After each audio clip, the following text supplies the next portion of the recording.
Collector साहब ने अपनी बूढ़ी माँ को पहचानने से इनकार कर दिया अपनी पत्नी की वजह से। दोस्तों, कलेक्टर साहब एक आलीशान बंगले में अपने परिवार के साथ रहते थे। एक दिन उनके बंगले पर एक बूढ़ी औरत आती है जिसने सर पर एक गठरी रख रखी थी। इस गठरी में बच्चों के खिलौने और कुछ नई साड़ियाँ भी थी। वह गेट पर खड़े गार्ड से बोलती है कि मुझे अंदर जाना है, तो गार्ड उन्हें अंदर जाने से रोकता है और पूछता है कि आपको यहाँ क्या काम है और किससे मिलना चाहती हो। तो वह बूढ़ी औरत बताती है कि मैं तुम्हारे कलेक्टर साहब की माँ हूँ और मैं उन्हीं से मिलने के लिए गांव से यहाँ आई हूँ। इस बात को सुनकर गार्ड थोड़ा हैरान रह जाता है क्योंकि उस बूढ़ी अम्मा की हालत बहुत ख़राब थी। उसने फटे पुराने मैले कपड़े पहने हुए थे और सिर पर एक गठरी रख रखी थी। उसको देखकर लगता था कि जैसे कोई भिखारी हो। गार्ड को बूढ़ी अम्मा को देखकर उसकी बातों का यकीन नहीं होता है, लेकिन फिर भी वह उसे छाया में बैठा देता है और अंदर जाकर उस बूढ़ी अम्मा के बारे में अपने साहब से बता देता है। अब जब उसके साहब यह बात सुनते हैं तो तुरंत बाहर आते हैं। उनके साथ उनकी पत्नी भी बाहर आ जाती है। गेट के बाहर बैठी अपनी अम्मा को देखकर कलेक्टर साहब पहचानने से मना कर देते हैं। कहते हैं कि देखिए, मैं आपको नहीं जानता हूँ, कौन हो आप और यहाँ किस लिए आई हो। लेकिन उनकी माँ उन्हें देखते ही पहचान जाती है। वह समझ चुकी थी कि मेरा बेटा अब कामयाब हो चुका है, तो कामयाबी के गुरूर में मुझे पहचानने से भी इनकार कर रहा है। यह सब देखकर बूढ़ी अम्मा की आंखों में आंसू आ जाते हैं और वह रोने लगती है। कहती है कि ठीक है बेटा, मुझे माफ़ कर देना, शायद मुझसे ही कोई गलती हो गई है, शायद मेरा बेटा कोई और ही है, मुझे बुढ़ापे में सही से घर याद नहीं रहा। इतना कहकर वह बूढ़ी अम्मा वापस लौटने लगती है तो इधर उसका बेटा भी अपनी पत्नी के साथ घर के अंदर चला जाता है। लेकिन बूढ़ी अम्मा वहाँ से जाने से पहले गार्ड को अपने पास बुलाती है और उससे एक चिट्ठी लिखने को बोलती है।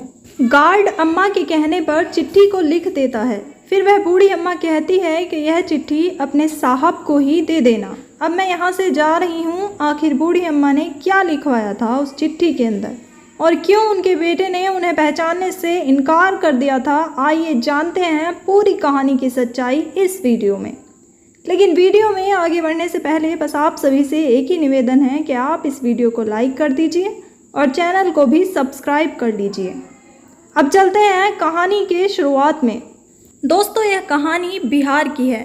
बिहार के एक छोटे से गांव सिवान में एक गरीब दंपति सोहन लाल और उनकी पत्नी कमला देवी रहा करते थे। दोनों की शादी को 8-10 साल हो चुके थे, लेकिन उनके आंगन में बच्चों की किलकारियां अब तक नहीं गूंजी थी। वे दोनों अपने नसीब को कोसते रहते थे। जो कोई भी उन्हें किसी डॉक्टर का नाम बताता, वे वहां जाकर इलाज कराते। कभी किसी मंदिर में जाकर मन्नत मांगते तो कभी किसी पंडित के पास जाकर पूजा पाठ करवाते। लेकिन अभी तक उन्हें बच्चे की खुशी नसीब नहीं हुई थी। वह लोग बहुत परेशान हो जाते हैं। हर जगह जाकर अपनी संतान के लिए मिन्नतें किया करते थे। इसी आशा में कुछ समय और बीत गया और कुछ टाइम के बाद कमला देवी को पता चलता है कि वह गर्भवती है। यह खबर वह अपने पति सोहन लाल को भी सुनाती है। यह खबर सुनते ही सोहन लाल और उनकी पत्नी खुशी के मारे झूमने लगते हैं। सोहन लाल लंबे समय से संतान न होने की चिंता में डूबा रहता था और शराब भी पीने लगा था। लेकिन जब घर खबर मिलती है कि उसके घर में भी बच्चे का जन्म होने वाला है, तो वह फिर खुशी के मारे और भी ज़्यादा शराब पीना शुरू कर देता है और धीरे धीरे उसकी पत्नी की डिलीवरी का समय भी करीब आ जाता है। लेकिन डिलीवरी का समय जैसे जैसे करीब आ रहा था तो सोहन लाल को भी पता चलता है कि ज़्यादा शराब पीने की वजह से उसका लीवर ख़राब हो चुका है, जिस वजह से 2-3 महीने के अंदर अंदर ही उसकी मौत हो जाएगी, क्योंकि इस बीमारी का इलाज वह करा नहीं सकता था। गरीब लोग थे, इतना ज़्यादा पैसा उनके पास नहीं था। अब इस बीमारी के चलते हुए बहुत ज़्यादा परेशान रहता है, अंदर ही अंदर घुट घुट कर रहने लगता है। समय बीतता गया और डिलीवरी का समय नज़दीक आ गया। कमला देवी ने एक सुंदर और स्वस्थ बच्चे को जन्म दिया। यह एक लड़का था। लड़के की पैदाइश की खबर सुनकर सोहन लाल की खुशी का ठिकाना नहीं रहा। वह भगवान का शुक्रिया अदा करने लगा कि आखिरकार उनके घर में एक वारिस आ गया है। पूरे घर में खुशी का माहौल था और गांव के लोग भी बधाइयाँ देने के लिए आ रहे थे। लेकिन इस खुशी के बीच सोहन लाल की बीमारी धीरे धीरे गंभीर होती जा रही थी। वह सोचते थे चलो कम से कम अब मेरा वंश तो आगे बढ़ेगा। उन्होंने इस खुशी के मौके पर शराब पीना शुरू कर दिया। पहले तो शराब केवल ख़ास मौके पे ही पीते थे, लेकिन अब वह इसे अपनी आदत बना चुके थे। शराब का अधिक सेवन करने से उनकी बीमारी और भी तेज़ी से बढ़ने लगी और उनकी हालात नासाज होते गए। उनकी हालत धीरे धीरे बिगड़ती गई, लेकिन वह अपनी पत्नी को कुछ भी नहीं बताते थे। कमला देवी भी अपने बच्चे की देखभाल में व्यस्त थी और उन्हें पति की परेशानी का अंदाज़ा नहीं था। एक दिन अचानक सोहनलाल की तबीयत बहुत ज़्यादा बिगड़ गई। वे बहुत परेशान थे, लेकिन कमला देवी को यह सोचकर दिलासा देते रहे कि सब कुछ ठीक हो जाएगा। परंतु किस्मत को कुछ और ही मंजूर था। शराब की लत और बीमारी ने मिलकर उनके शरीर को अंदर से खोखला कर दिया था। एक दिन अचानक सोहनलाल की मृत्यु हो गई। यह खबर सुनते ही कमला देवी पर दुखों का पहाड़ टूट पड़ा। गांव के लोग भी इस घटना से स्तब्ध रह गए। कमला देवी ने खुद को संभाला और अपने बेटे की परवरिश की जिम्मेदारी अपने कंधों पर ले ली। उन्होंने अपने बेटे को अपने पिता की कमी महसूस नहीं होने दी। वह जानती थी कि सोहनलाल अब इस दुनिया में नहीं रहे, लेकिन उनके बेटे में ही उनका अक्स हमेशा जीवित रहेगा। अब घर दो माहौल में तब्दील हो जाता है, जिसमें एक खुशी का होता है तो दूसरी तरफ गम का माहौल बन जाता है। कमला देवी को एक बेटा नसीब हुआ था, लेकिन साथ ही साथ उसके पति की भी मृत्यु हो गई थी। इस हादसे से कमला बहुत ज़्यादा परेशान हो जाती है। अब उसकी उम्र भी काफ़ी हो गई थी। वह सोचने लगती है कि मैं अकेले अपने बेटे का पालन पोषण कैसे कर पाऊंगी। अब कुछ दिनों तक पास पड़ोस वाले भी उसकी खूब सहायता करते थे, लेकिन कुछ ही दिनों बाद वह लोग भी उनकी सहायता करने से पीछे हट जाते हैं। दोस्तों, कमला देवी बिल्कुल अकेली रह गई थी। अपने बेटे की पालने की जिम्मेदारी उसके ऊपर आ गई थी। अब कमला और अपने बेटे का पेट पालने के लिए लोगों के घरों में काम करना शुरू कर देती है, क्योंकि उसका पति एक दिहाड़ी मजदूर था। उसके पास खेतीबाड़ी की ज़मीन नहीं थी, सिर्फ गांव में ही एक छोटा सा घर था जो उन्हें विरासत में मिल गया था। कमला ऐसे ही दूसरों के घरों में काम करके, मेहनत मजदूरी करके अपने बेटे का पालन पोषण करने लगती है। धीरे धीरे उसका लड़का बड़ा होता गया, जिसका नाम उसने प्रकाश रखा था। प्रकाश अब स्कूल भी जाने लगता है, तो इधर उसकी माँ घरों में काम करके उसकी फ़ीस को टाइम से जमा कर दिया करती थी। ऐसे ही इनकी ज़िंदगी के कुछ दिन बीत गए। अब 10वीं कक्षा में प्रकाश आ चुका था। एक दिन उसकी माँ उसे स्कूल लेने के लिए गई थी कि तभी प्रकाश रास्ते में अपनी माँ से कहता है कि माँ, तुम मुझे अब स्कूल लेने के लिए मत आया करो, क्योंकि यहाँ सभी बच्चे तुम्हें देखकर मेरा बहुत मजाक बनाते हैं और कहते हैं कि तेरी माँ तो लोगों के घरों में बर्तन साफ करती है, तू तो एक नौकरानी का बेटा है। क्योंकि दोस्तों, कमला अपने बेटे का एडमिशन एक बड़े और अच्छे स्कूल में कराती है और जिन जिन घरों में वह काम करने के लिए जाया करती थी, उन घरों के बच्चे भी उसी स्कूल में पढ़ने के लिए जाते थे। वह कहते थे कि तेरी माँ तो हमारे घर में झाड़ू पोछा करने के लिए आती है और तू एक नौकरानी का बेटा है जो बहुत गंदी वेशभूषा में रहती है। क्योंकि दोस्तों, कमला अपने बेटे का एडमिशन अच्छे और बड़े स्कूल में कराती है और जिन जिन घरों में वह काम करने के लिए जाया करती थी, उन घरों के बच्चे भी उसी स्कूल में पढ़ने के लिए जाते थे। वे कहते थे कि तेरी माँ तो हमारे घर में झाड़ू पोछा करने के लिए आती है और तू एक नौकरानी का बेटा है जो बहुत गंदी वेशभूषा में रहती है। तू हमारे साथ मत बैठा कर, तुम गंदे लोग हो। अब अपने 14 वर्ष के बेटे के मुंह से इतनी अपमानजनक बात को सुनकर कमला देवी पहले तो बहुत गुस्सा हो जाती है, लेकिन फिर वह सोचती है कि शायद बच्चे को भी यह बात बुरी लगी होगी, इसलिए यह मुझे भी ऐसा ही बोल रहा है। तो वह अपने बेटे से कहती है कि ठीक है बेटा, अब वैसे भी तू बहुत बड़ा हो गया है, अब तू खुद ही स्कूल आ सकता है और जा भी सकता है। धीरे धीरे उसकी स्कूल की पढ़ाई भी पूरी हो जाती है। पढ़ने लिखने में प्रकाश बहुत ही तेज़ दिमाग का था। उसके टीचर भी कमला जी से अक्सर कहा करते थे कि आपका बेटा बहुत होनहार है, आगे पढ़कर यह ज़रूर किसी पोस्ट को हासिल कर लेगा। यह सब बातें सुनकर कमला जी को भी लगने लगता है कि उनका बेटा एक दिन उनका नाम ज़रूर रोशन करेगा। और इसलिए वह अक्सर अपने बेटे से कहती थी कि तुम्हें पढ़ लिख कर एक बड़ा ऑफिसर बनना है। और दोस्तों, प्रकाश भी अपनी माँ के इस सपने को साकार बनाने में लग जाता है। आगे की पढ़ाई को करने के लिए वह अपनी माँ से शहर जाने को बोलता है। वह कहता है कि माँ, मुझे अब शहर जाकर पढ़ाई करनी होगी, तो शहर में पढ़ाई के खर्चे के लिए ज़्यादा पैसा लगेगा। इस पर माँ कहती है कि बेटा, तू पैसों की फिक्र छोड़ दे, मैं आज 3 घरों में काम कर रही हूँ तो कल 5 घरों में काम कर लूँगी। मैं तेरे लिए दिन रात एक कर दूँगी, लेकिन तुझे पैसे की तंगी नहीं आने दूँगी। बस तू जी जान और लगन के साथ अपनी पढ़ाई को जारी रखना। इसके बाद प्रकाश पढ़ने के लिए शहर चला जाता है। अब माँ हर महीने उसके खर्चे को रुपये भेज दिया करती थी।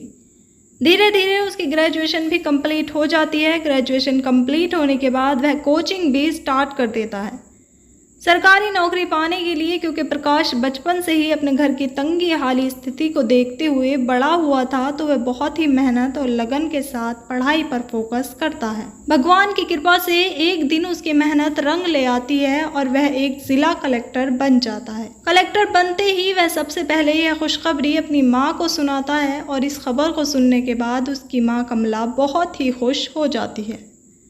उनकी खुशी का कोई ठिकाना नहीं रहता। उनकी आंखों में खुशी के आंसू बहने लगते हैं।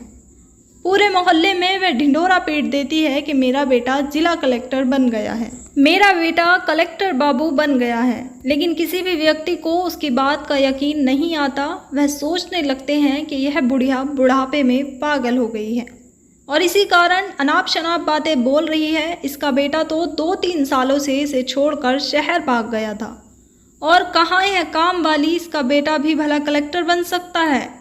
लोग उसका खूब मजाक उड़ाते हैं, लेकिन कमला जी को इस बात की बहुत खुशी थी कि उनका बेटा कलेक्टर बन चुका है।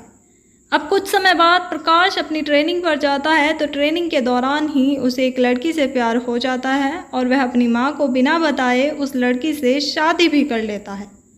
अब जब प्रकाश को उससे प्यार हुआ था तो वह दोनों खूब बातें भी किया करते थे, लेकिन प्रकाश ने उससे अपनी फैमिली के बारे में, अपनी बूढ़ी माँ के बारे में कभी भी कुछ भी नहीं बताया था। उसने लड़की से बोल रखा था कि मैं बिल्कुल अनाथ हूँ, मेरा इस दुनिया में कोई नहीं है। ट्रेनिंग पूरी होने के बाद उसकी पोस्टिंग भी हो जाती है और शादी तो वह पहले ही कर चुका था। फिर एक दिन वह यह बात अपनी माँ से भी बता देता है, तो यह बात सुनते ही उसकी माँ रोने लगती है, क्योंकि कमला जी ने अपने बेटे के लिए बड़े ही शादी के सपने सजाए थे और उनके बेटे ने उनके सपनों को एक ही झटके में चकनाचूर कर दिया था।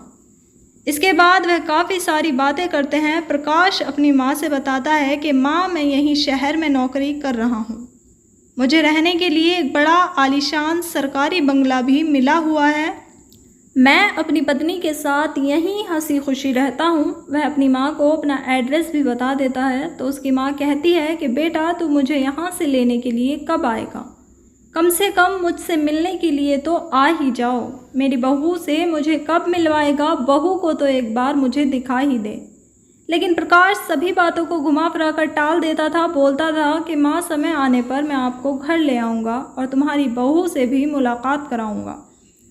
इसी तरह से 2 साल और बीत जाते हैं। प्रकाश फिर एक दिन अपनी माँ को फ़ोन करके ख़बर देता है कि माँ, मुबारक हो, तुम दादी बन गई हो, तुम्हारी बहू ने एक बेटे को जना है। अब इस बात को सुनकर बड़ी अम्मा के अरमान और भी ज़्यादा बढ़ जाते हैं, क्योंकि अभी तक उन्होंने अपनी बहू को भी नहीं देखा था और अब उन्हें एक पोते की खुशी भी नसीब हो चुकी थी। यही सब बातें सोच सोच कर बूढ़ी अम्मा की बेचैनी बढ़ने लगती है।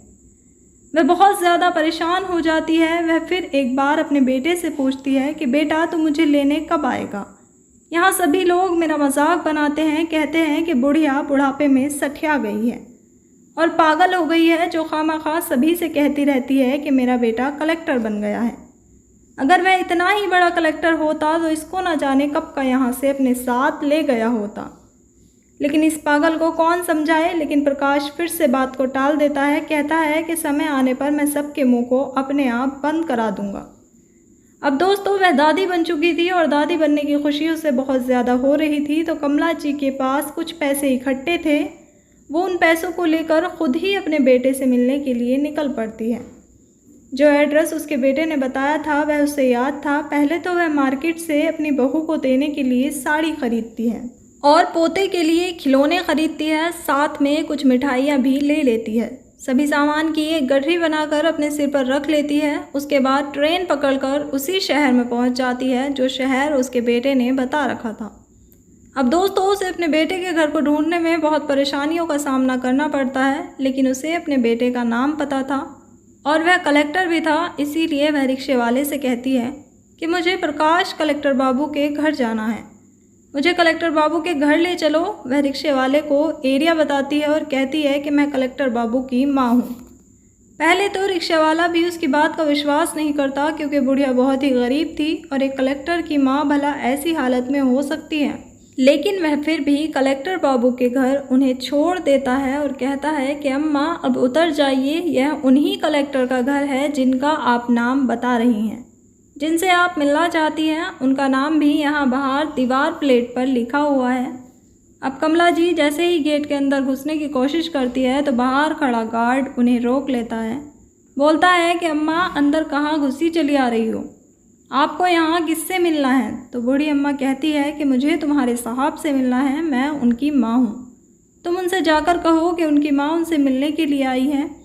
पहले तो गार्ड भी यकीन नहीं करता, लेकिन वह सोचता है कि हो भी सकता है कि शायद यह उनकी ही माँ हो। तो गार्ड घर के अंदर जाता है। शाम का समय था, दोनों पति पत्नी एक साथ ही बैठे हुए थे। तो गार्ड कहता है कि साहब बाहर एक बूढ़ी औरत आई हुई है, वह आपको अपना बेटा बता रही है और आपसे अभी मिलना चाहती है। अब इस बात को सुनने के बाद प्रकाश की पत्नी कहती है कि आपने तो मुझे बताया था कि आप अनाथ हो और आपका इस दुनिया में कोई नहीं है, तो फिर यह तुम्हारी माँ कहाँ से चली आई। तो प्रकाश कहता है कि मेरी कोई माँ नहीं है, आओ चलकर देखते हैं कौन आया है।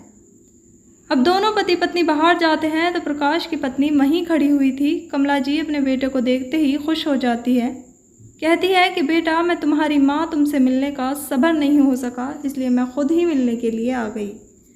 तो तभी प्रकाश कहता है कि क्या बकवास कर रही हो तुम, मैं तुम्हारा बेटा नहीं हूँ, तुम्हें कोई गलतफहमी हो गई है, तुम अपने बेटे को कहीं और जाकर ढूंढो। अब यह बात सुनकर कमला जी चौंक जाती है, लेकिन अपने बेटे को अच्छे से जानती थी कि उनका बेटा अब कामयाब इंसान बन चुका है, तो अब मेरी कोई अहमियत नहीं समझ रहा है, मुझसे मिलना ही नहीं चाहता है। अब उसके बाद वह अपनी बहू की तरफ देखते हुए कहती है कि बेटा कोई बात नहीं, मुझसे ही गलती हो गई है, उम्र का तकाजा है, बुढ़ापे में आंखें कमज़ोर होने की वजह से मैं तुम्हारे घर आ गई हूँ।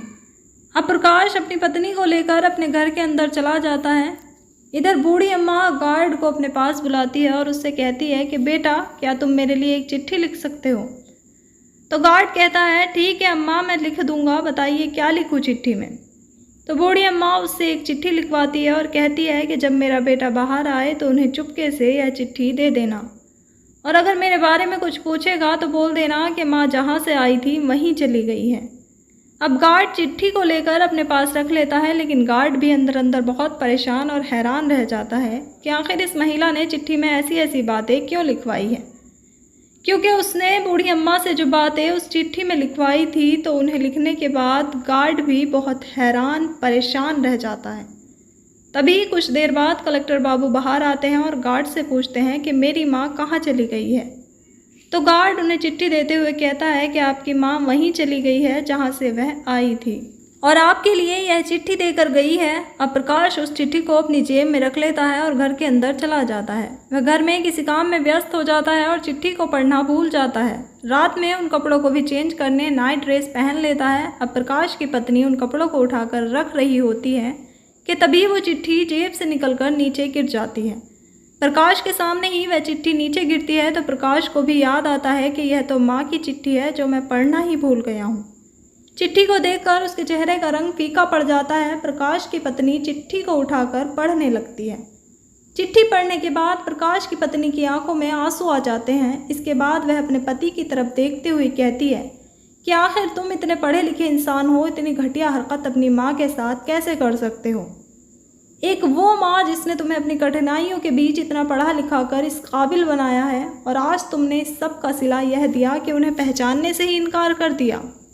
यह बात सुनकर वह अपनी पत्नी से कहता है कि मुझे माफ़ कर दो, मुझसे जाने अनजाने में बहुत बड़ी गलती हो गई है। मैंने शुरुआत में तुमसे कुछ नहीं बताया था, लेकिन यही सच्चाई है कि वो मेरी माँ है, जिन्होंने मुझे पाला है और पढ़ा लिखा कर इस काबिल बनाया है।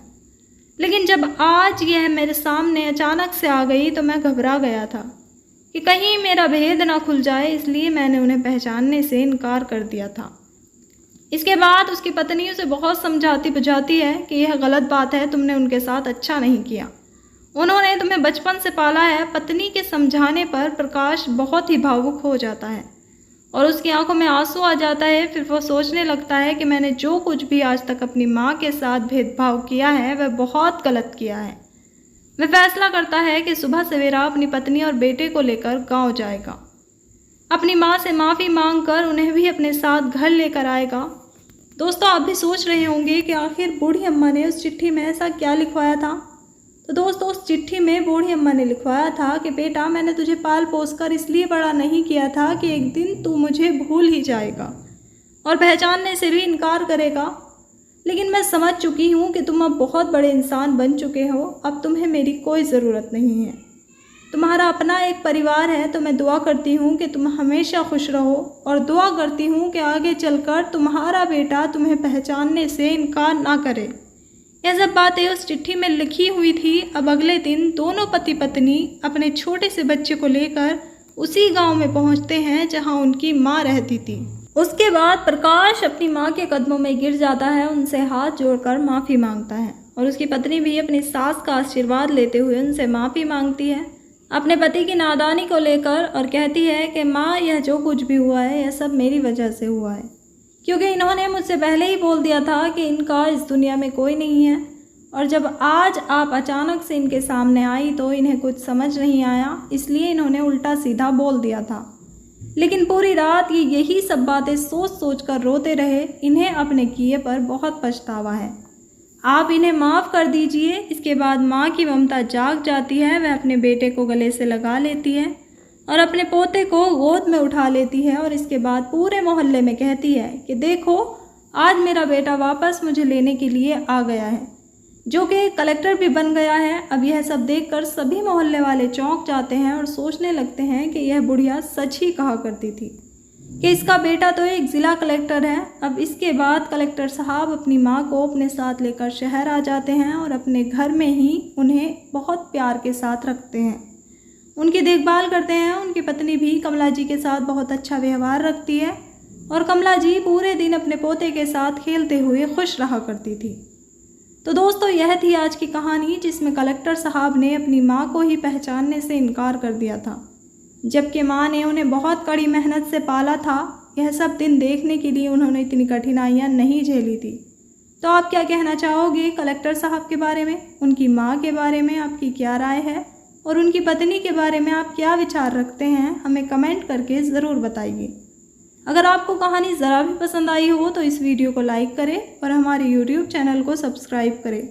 मिलते हैं एक नई कहानी के साथ, तब तक के लिए जय हिंद, जय भारत।